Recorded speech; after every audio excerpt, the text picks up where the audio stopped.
Welcome to the Market Mystics podcast. I'm Joshua. I'm Kim. Let's dive in. Hey, everybody. Welcome back. We are almost to Christmas. Can you even believe it? We're post-Hanukkah, pre-Christmas. I would say we're amongst the holidays. We are very much in the middle of them.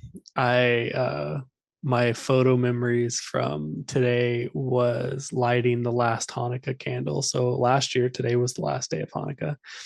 I think it was a few days ago. I don't actually remember. Yeah. But anyways, it's pretty, there's a lot going on. We're getting busy. We are getting busy. So today we're having a little pre-conversation as we typically do. And had to do with Elon Musk. Love him or hate him. I mean, do your thing. I prefer to choose love, but we're just kind of talking about the uniqueness that he's carrying globally in regard to innovation and the direction that he's pushing for. Some of the pushback that he's gotten, like why people choose to hate him instead of love him and all these things. And the topic when we were praying about what to talk about on this episode, and it came back up, and it has to do with the fight for humanity. And this was really one of those things that I think we've seen for a while in him, but really, to me, this is the whole point of innovation. Is this like innovating or advancing for the sake of humanity, not for the sake of self or promotion or any of those things that have to do with ego, but it has to do with the whole. And I think this is why, at least I've continually been drawn to him and what he's doing. It is so like, he pushes buttons, right?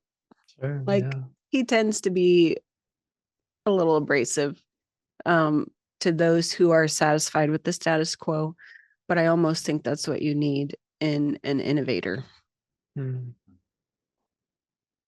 Yeah, I like, okay, when we're talking about innovating for the sake of humanity, what my mind goes to is like people who are innovating for a future that they won't experience, or people who give their lives while innovating. And so I think about like Marie Curie comes to mind, and how like her innovation in like radiation and X-ray technology like actually killed her, but how many lives in the future has it saved, knowing like where a broken bone is or how just some of the things work. And I think that that's really like, it's very admirable when you look at people who are innovating for with that mindset. I do think there can be people who innovate and create to gain wealth and power, but I think more often than not, the history that we have is, people who don't really become recognized for what they did until they're dead. And so it didn't serve them any good to do that. Sure. Like, it's like, I don't know, there's just so many examples. Like you have, like, I'm thinking of like Thomas Edison, and yeah, I understand he was a wealthy person in his time, but like a lot of the things he innovated, we use in part today, or have innovated beyond how he did it. But there's a lot of things that he made that started that. And I tend to think Elon is someone who we will have that same conversation about in 50 years of like, wow, like look where we are now. That may not have been possible if he hadn't have done some of the things he did. And it's not a will he be remembered as the richest man in 2022, or will he be remembered for helping colonize Mars? Like, those are that's a there's really big things that he's working on, and I tend to think that it's because he believes in humanity, that he's fighting for, like, whether or not you believe we should colonize Mars or not, he's doing it because he believes that is an answer to um like climate crisis and things that are going on in the earth. And so he's doing it for humanity, whether or not you think it's a good idea or not. He's doing it because he's like, this may be the only option. Hmm. And that's what I think, like, real admirable innovation comes from, is like, hey, I don't exactly know how the best way to do this is, but I see an issue. And so we're just going to start trying things until we figure it out. Sure. For sure. Mm-hmm. And I think it's an interesting thing, because I think he's gotten a bad rap because he really does push and stretch boundaries. Mm-hmm. And he really is kind of I would say an id-gaff kind of guy. Like, he just doesn't care what other people think, which really does go against the status quo, right? Like, societal Yeah. norm says, like, conform. Mm-hmm. But I think in order to advance, we have to have people who can do that. And, there's some of that in me, and there's some of that in Josh, that innovator kind of, I don't know, vein, I suppose, that's within us. And this isn't to say I think Elon Musk is perfect or like anything like that. But man, do I respect him for really not caring what other people think about what he's doing and continuing to forge ahead in what he believes will be helping humanity. I also have to say, I think it is a little ridiculous that we, being humanity, also tend to want to demonize people who do think outside of the box like that. You know what I mean? Like, we see it in industry, like what he's working in. We see it within religion. Anyone who thinks outside of the traditional church as we've known it for the last 100 years or so. In politics, anyone who is thinking outside of the box, we tend to try to put some dark spiritual something on them.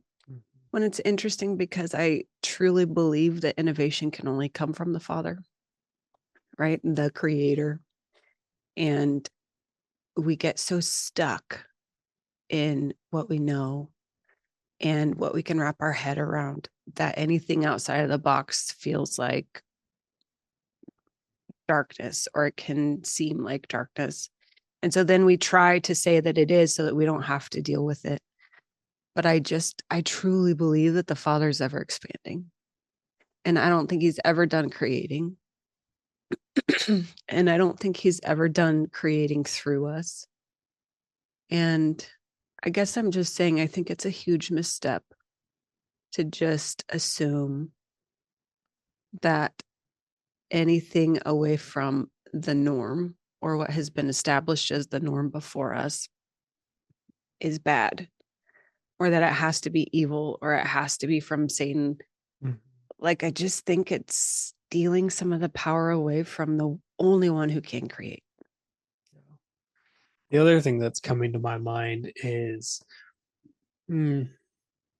sometimes there's a resistance to innovation or creation because we don't know exactly if it's going to work or not. And so we don't want to fail. And I think that has a lot to do with identity, like getting your identity wrapped up in what you're innovating. Because if your identity wasn't wrapped up in that, then failure wouldn't be a reflection of you. It would just be, oh, that didn't work. Let's try something different. And I think that sets apart real successful innovators from people who want to innovate and fail, or people who want to innovate and don't. Is like, I think that's a big thing. And I was recently talking to my wife about this because there's something in me with work and employment and life that just thinks that the way that things have been don't have to be. And I don't exactly know what that looks like, what the better option looks like going forward. But I think there is a better option. And so, like, you know, there's part of me that wants to explore, well, what does that look like? How does that do it? And like, and since I don't exactly know what it is, it's very likely that the first couple things I try, maybe the first dozen things, maybe the first 100 things I try will fail. But as long as you keep pushing that, like, it really works. And like, my wife has a similar thing with marriage and family, where like the things that have been modeled, the things we've seen, there's just something in her core that believes it doesn't have to be the way we've always done it.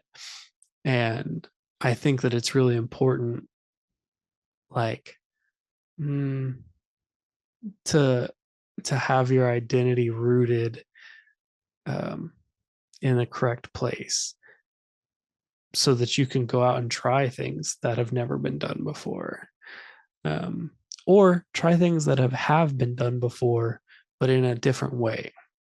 Like, and it doesn't even have to be vastly different. Like, we've been talking about Elon throughout this episode.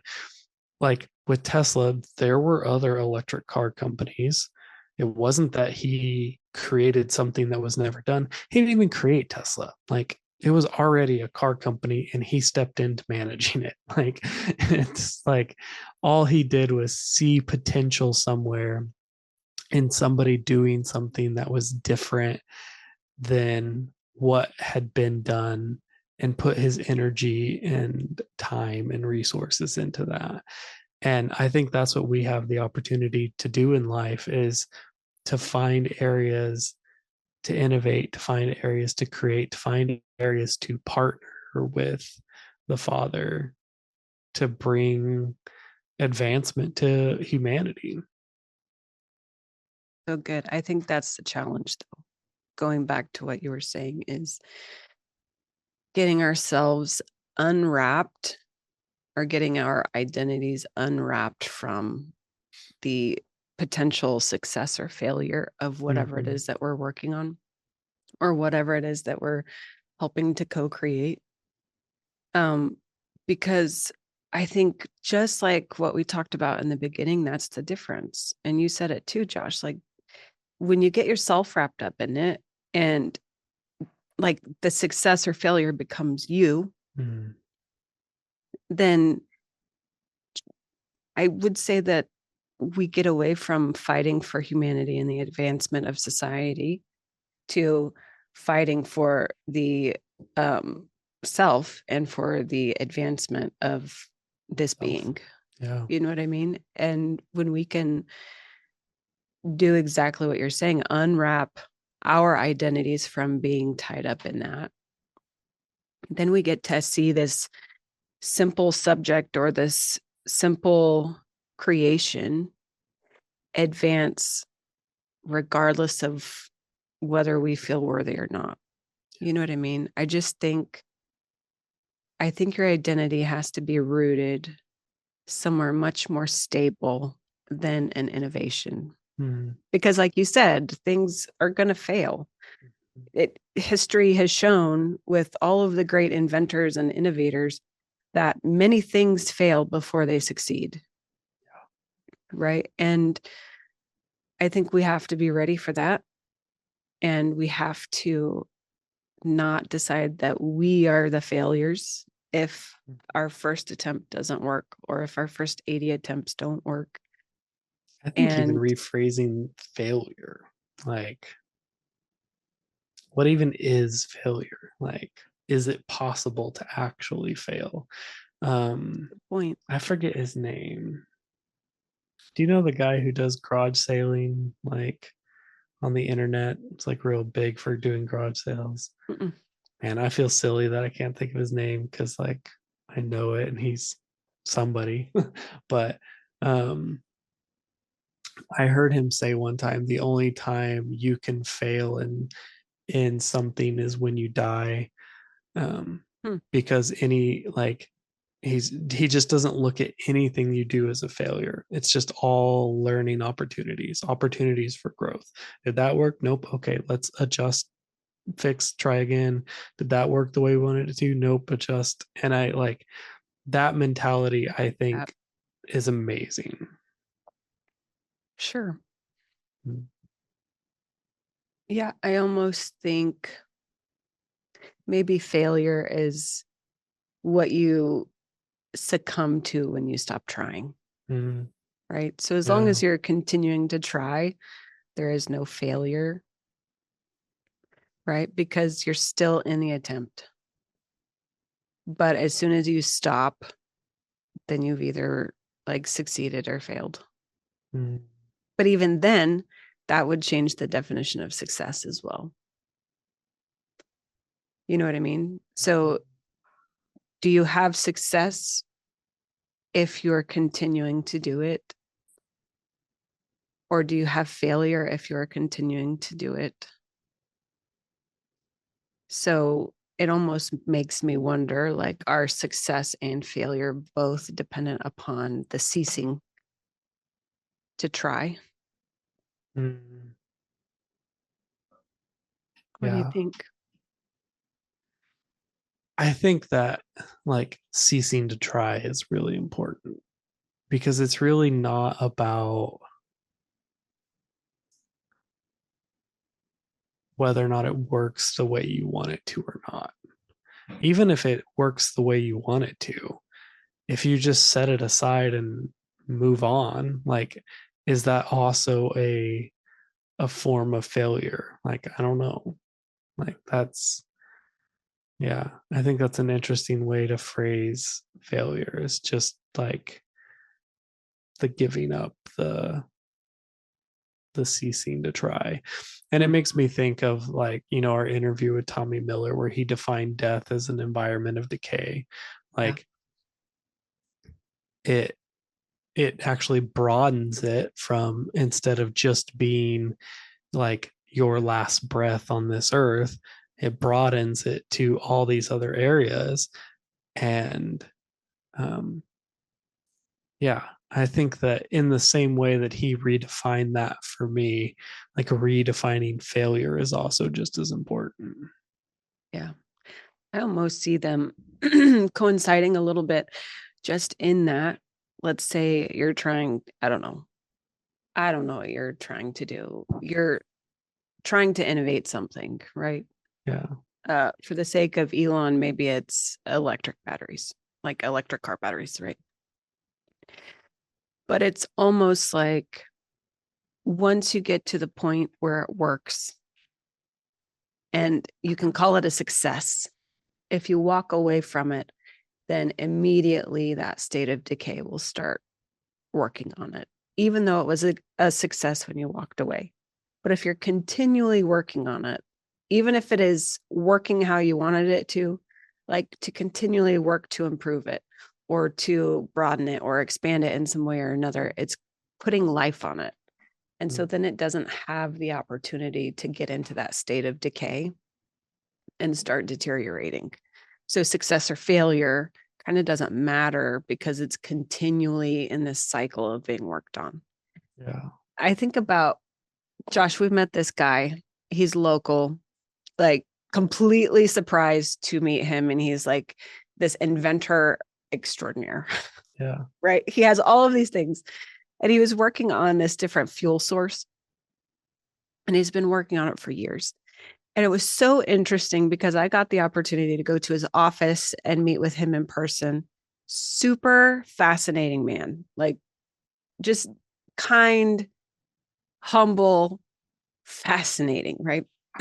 But he showed me all of these jars of the different like tests of this fuel that he's developing and all of the what would be called failures, except that he continues to do it. And he got to a point where he found one that works, but he's still working on even that because he has phase 2 already in place and he has phase 3 already in place. And it is like this continual work. So it's not like invent something and drop it, leave it. Okay, now we're moving on. It is like, it's like a process. It's a continual working on,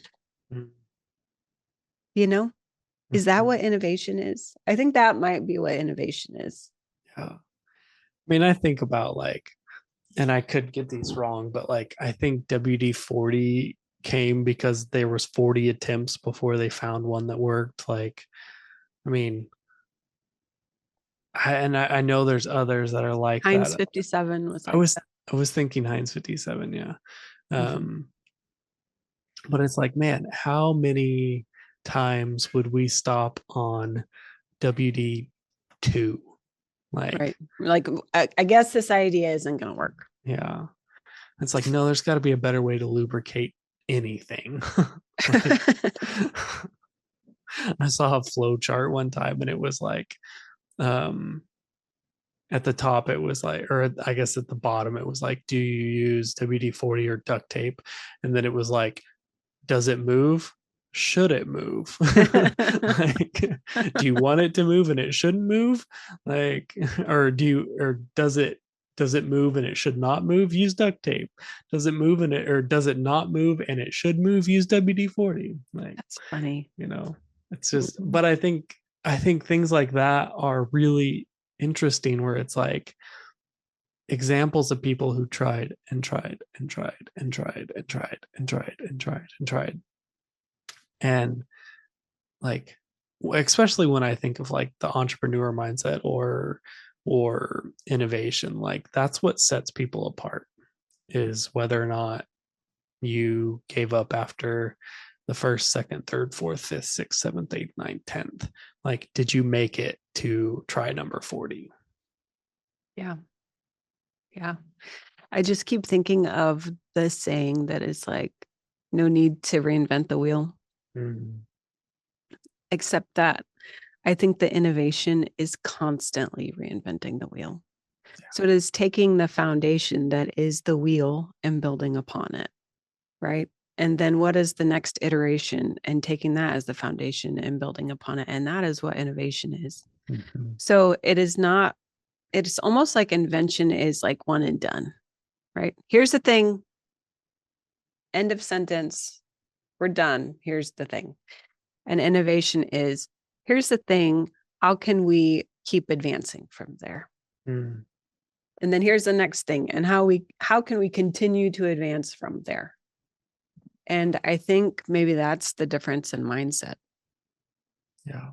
Because I was looking on, I don't know, it's probably on Instagram or something, because I'm not on any other social media regularly. And I saw, I think it's Goodyear, I don't know, some tire brand is making a solid tire that can't be popped. It's not full of air, but also has all of the benefits of an air-filled tire, without the detriments of it, I suppose. And I just think, look at them reinventing the wheel. Yeah. And it's helpful. And it might just be where we're going, or it might just be one of the iterations that's needed to help build the foundation for where we're going. That's good. Yeah. Yeah, I know we've talked about innovation over and over, but it's something that is like core to our being and our beliefs about how things should work. So it's gonna come up probably more and more. I think so. I think it's also, I mean, it's how the Father made us, you It's know, true. and it burns within us. And so it's going to come out. And that's kind of what happens. Mm-hmm. But this is also why we talk to other people, why we have other interviews with people who don't even share the same views as us or don't have the same perspective as us. It's because they carry something else. And I still find value in that, right? Just because Yeah. it's not our flavor of innovation doesn't mean it's not still innovation and creation from the Father. And I think it's valuable. Mm-hmm. And if we're truly in this fight for humanity, and that's essentially what this is, then I think we need to be able to see that value in others. Yeah. That's good. Cool. Okay. Mm. Well, I think we'll end it there. Until next time, we'll see you. See ya. Thank you for sticking around. Listen for new episodes every Monday and Thursday. Find us on all social media platforms by searching for Market Mystics. Don't forget to follow and subscribe. Visit upperroomcd.com where you can find more information about the hosts, projects, and guests. Go deeper by booking a coaching appointment focused on redefining identity and wealth in your life. See you next time.